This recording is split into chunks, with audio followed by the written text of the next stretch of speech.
Today I'm going to be reviewing a Giant Talon 5. This is a 27.5 wheel bike, and it's obviously a hardtail, so there's no suspension in the back. Typically when I do reviews, I review higher end bikes, not a lot of entry-level bikes, but a buddy of mine just got this and let me borrow it for this review. And when I do this review, the purpose of this is not really to compare this to a higher end bike, but really give information to those of you out there who want to get into the sport of mountain biking but don't want to spend a lot of money to start off with. This bike retails for $570, and that's about as low of a price point that you're going to see on a real mountain bike. One that's going to be able to handle the typical duties of a mountain bike and handle trails that are worthy to be called mountain bike trails. This is a size small, and typically I ride a medium. I'm 5'8", and I had to put this seat post right at its maximum to get it at the height that I usually ride. So I would say the height range of this bike is going to be probably somewhere around 5'2" to 5'3", up to about 5'7". Someone who's 5'8" is probably going to be a little bit cramped on this bike. This bike weighs in at 32 pounds. I weighed it on my scale in my garage, and that's it's not real light, but it's livable. And there's a mantra when buying a new mountain bike, and that is light, durable, and cheap. Pick two. So in other words, a bike that's light and durable is not going to be inexpensive. And so this bike, looking at the component specs and just picking it up and riding it around the parking lot, so to speak, it feels like a pretty durable bike. And so when you get a bike that's durable and not very expensive, it's not going to be very light. I've kept the bike pretty much in stock form. The only thing that I've changed out is I put on my own clipless pedals. I took off the plastic platform pedals that come on the bike. And by the way, when I weighed it, I did weigh it with the XT pedals, so 32 pounds with the XT pedals. A bike at this price point is going to typically have house brand components, and you get giant seat post, giant bar and stem. You even get giant wheels and giant tires on this bike. It also does have a suspension fork. It's a Giant brand suspension fork, and it does have a lockout on it. So if you want to lock the fork out, you move it over here. The lockout does not operate when you're riding the bike, so when the fork is a little bit compressed, it really won't work. You have to get off the bike, unweight the fork to lock and unlock it. So and it is fully locked out when it's over here. So when riding around, on the street, you can lock it out. When you go on any type of trail, you're going to want to unlock it.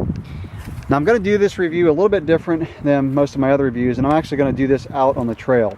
So I'll stop at a couple points and give my feedback on how the bike rides and how some of the components work. So I'm going to go hit the trail, and I'll let you know how it works. All right, my initial impressions so far. First, I think the bar on this bike is too narrow. I like the rise. I think it's got a good rise to it. But this is about a 630 millimeter wide bar. I would go with at least a 700 millimeter bar on this bike. I think you're going to get just better feel, better control. One positive thing about a more narrow bar is you get a little bit better feel of what the front tire is doing in a corner, but you do lose some control. And so that's a pretty inexpensive upgrade that you could do down the road on this bike to give it a little bit better handling. Also, the stem I think is a little long. If this is a 100, what I recommend to people is if they're kind of between sizes, I recommend going with a little bit bigger bike and getting a shorter stem. A stem that's about between 70 and 90 millimeters is going to give just a better feel. It's going to give the bike a little bit quicker handling, and I just prefer a shorter stem. But this one isn't bad. I mean, I used to run 100 millimeter stems years ago and never had an issue, but now that I've been running shorter stems, it's what I prefer. So those are two upgrades that you can make for probably less than 80 bucks, and just kind of change the handling of the bike, and you could probably get a few bucks for selling these. So that's an upgrade that I can recommend. The shifting on this bike, I'm actually pretty impressed. This is an 8-speed rear cassette, and you know, today they're up to 11 now. But this is durable. You know, the advantage of running a cassette, a rear cog with less teeth, is that, when I say less teeth, I mean less gears in the back, is that you probably will have less misshifts because the chain is a little bit wider. But the shifting is really crisp. This is a SRAM X5 rear derailleur. This derailleur it's a really clean looking, simple derailleur. So it looks like it's durable, kind of tucked out of the way from, you know, sticks and things getting in it and breaking your derailleur hanger. And speaking of derailleur hanger, this does have a changeable derailleur hanger, which is really nice. So if you ever break one of these, and if you've been mountain biking long enough, you will break one of these. It's nice to just replace that and it doesn't damage your frame. And it's got the SRAM X4 shifters, and going from when you release the spring, it's really crisp. So that would, in the rear, that would be going to a smaller gear, a smaller cog, and a higher gear. So as the chain comes this way, it's really crisp. Going the other way, there's a little bit of drag, I noticed. But you know, that's one of the trade-offs you get with shifters that are not that expensive. But I'm really happy with the shifting on the bike. Same with the front derailleur. It's a really crisp shift when you go to a smaller chain ring in the front. When you drop it down, takes a little bit more effort than a higher end component when you're going the other way. So going to a bigger gear, but it's still pretty crisp. You know, in the past, when you've gone with lower price components, you typically have to do maybe more adjustments down the road. So this is obviously not a long-term review, but probably you know, you're just gonna have to pay attention to the adjustments and maybe tweak a little bit more often than you would with a higher end set of components. The brakes, the mechanical brakes, you know, I obviously prefer hydraulic. The mechanicals don't have that initial bite that a hydraulic brake would have, and they don't have quite the power that a hydraulic brake would have, but they're much better than the old rim brakes. They have better modulation, a better feel than a rim brake. Rim brakes were really on off. I mean, they went from almost no power to just grabbing the tire or the rim, and so the mechanicals are much better than those. Again, this isn't really to compare a whole lot to higher end components, but I think a lot of guys out there looking at this bike, guys and girls, may be asking themselves, well, should I spend the extra money on, you know, hydraulic brakes or a higher up model? So that's why I'm going to do a little bit of comparison.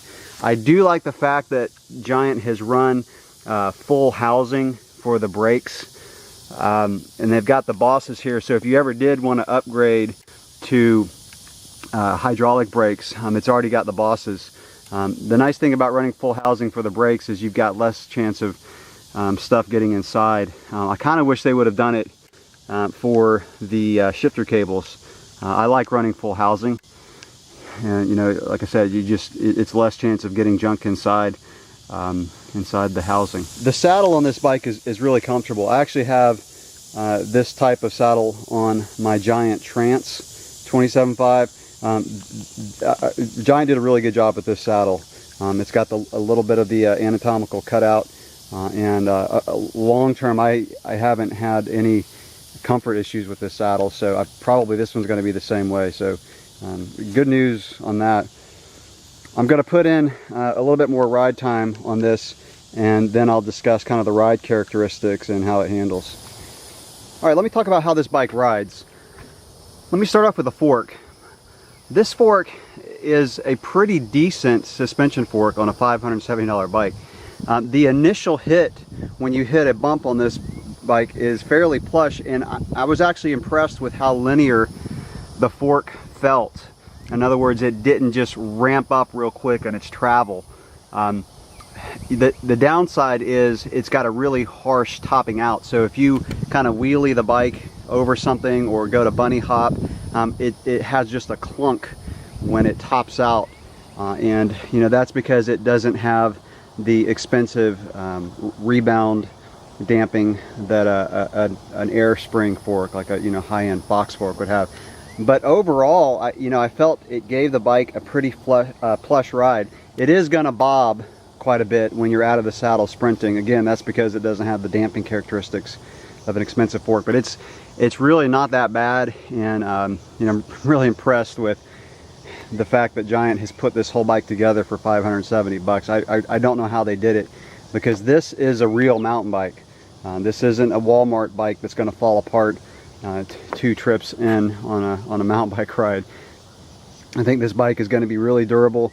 And you know, if you're just getting into the sport, and you're not probably going to have ridden some real high-end bikes, so I think you're going to be real happy. But I'll wrap it up at the end with those kind of comments. This is an aluminum frame. This is Giant's, they call it the LX 6000 series aluminum. Aluminum can be very harsh, or it can be kind of, you know, have the damping characteristics of a better made frame. And this bike actually does a really good job of absorbing the chatter. I don't run real high pressures on the tires. I run about maybe 20 in the front and 25 in the back. So that's going to help with the absorbing some of the bumps, because I'm mainly a full suspension guy. We have a lot of roots on my local trails, and especially the trail I'm on now has taken a real beating with the summer rains, and it's a lot of exposed roots. So, you know, this bike is going to be more harsh for someone who's used to full suspension. But if you're getting into the sport and you've never ridden full suspension, you're going to do just fine. One upgrade that I would really recommend is a suspension seat post. People either love or hate suspension seat posts. I love them. I've used them on my hardtails in the past. I've even used them on carbon hardtails, and I really like how they excuse me, allow you to stay in the saddle over bumps. So that's an upgrade that I would recommend. The handling on this bike is really good. I think Giant did a good job with the head angle. It's not overly steep, which would make the bike twitchy. It still feels pretty stable, but it also is an agile feel. One nice thing about a hardtail is not only does it accelerate really well, it also pops out of a corner. So, you know, this bike handles really well. I'm not going to go too far into 29 versus 27.5, but I'll do it a little bit, because I think a lot of people at this price point are going to be asking themselves, you know, which one should I get? And it's going to come down to what you prefer. If you prefer a bike that's smoother, more stable, then a 29er is going to be what you're going to want to get. If you want a bike that's kind of agile, and maybe even you like to do some jumps and things like that, and a bike that accelerates better, then you're going to want a 27.5. It's also going to depend on your trails. If you've got a lot of rocks and roots, a 29er is going to just roll over those things better. But if your trails aren't that rough, then a 27.5 is probably going to be a little bit more fun, because it's going to be more agile.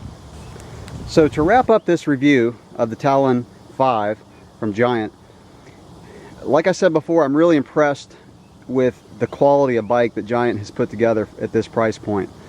Mountain biking is an awesome sport, and it's nice that there are bikes that people can get on without spending a ton of money to, one, see if they like it, or maybe they just don't want to spend that much money. At this price point, you are limited to a hardtail. You're not going to find any kind of decent full suspension for this price. In fact, you've got to spend at least $1,200 to $1,500 on a bike to get a decent full suspension bike. Below that price point, you're going to want to get a hardtail, just for the quality, and a bike that's not just super heavy. So again, if you're getting into this sport, this is a great entry-level bike. When you get a bike at this price point, you're not going to want to look at doing a lot of upgrades, because what can happen is you get a bike like this, and then you spend $1,000 over the next year or two on upgrades. If you think you may want to upgrade things like brakes and wheels and things like that, you know, just save up some extra coin and get maybe a higher end model. But you know, if you get a bike like this, just get it and ride the heck out of it, because This is a bike that's going to last you years, and it's one that, you know, is spec'd really well. You know, get some clipless pedals, maybe change out the bar to a wider bar, maybe a shorter stem, and maybe a suspension seat post. Other than that, I think it's a bike that's going to really make you happy, and you know, let you know if you really like the sport of mountain biking. This is even a bike that you could do some beginner type races, cross-country races on. You know, it's not super light, but it does climb well. And you know, I didn't mention the climbing characteristics of the bike, but this is a pretty decent climber, especially if you have a lot of switchbacks. The 27.5 is going to allow you to get around switchbacks pretty quick, and you can accelerate out of them pretty quick. So this is not a bad climber, especially being a, you know, a hardtail. Gives it a little bit more crispness on a climb, and you know, I think it hides its weight pretty well. The 32-pound weight is not too bad at all. So again, a really good bike. I want to give thanks to my buddy Chris for letting me take out his shiny brand new giant Talon 5 and getting some mud on the tires for the purpose of this review. So thanks for watching, guys.